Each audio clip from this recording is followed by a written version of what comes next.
Ibizo lami nguCelani Moyo, 45 years. Sengivela vota khathesi ku polling station yami.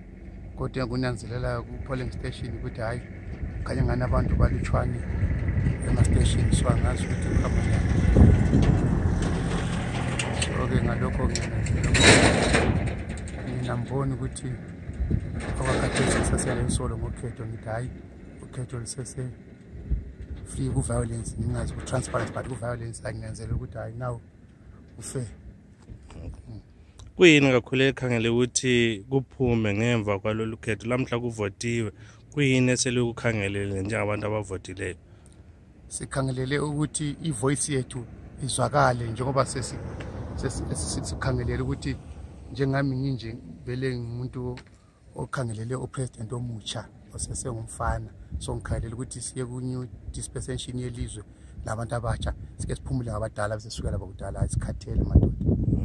Khona ukuqhubeni ngokuvota lapha ungena uzibhalisa ukuqhubeka kanjani lapho kulula ume? Hayi ekuvoteni sibila hayi bamphathe kahle konke kulula kulanto engathi nzima kakhulu.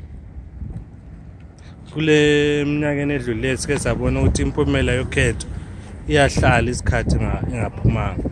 Kuyini kakhulu likhangeleleni kakhulu lapho impumela yokhetho? Khathesi akula sizathu sokuthi impumela yokhetho ihlale amalanga ngoba nxa siqedwa polling station izaba lama results ukuthi automatically umuntu ongabiya kwanisa ukhetho usiyazi noma eyihlaleli eyi10 years lama results ngoba i-announcement esayivumelayo ukuthi uqedwe ukubalwa kumele kufakwe ama results phandle komduli wonke umuntu azibalile, so noma ungakhulumanga noma ukhulisa sesikwazi ukuthi at end of the day ngibona sewingi.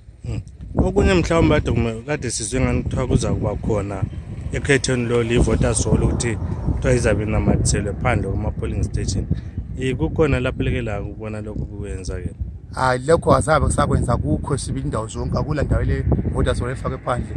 Sifika sibona kuleli yabe khona emanzi abakhansela khona. Lokho kusho ukuthi basuke njengabantu abafihla izinto eziningi futhi bakufihlile kungabonakala.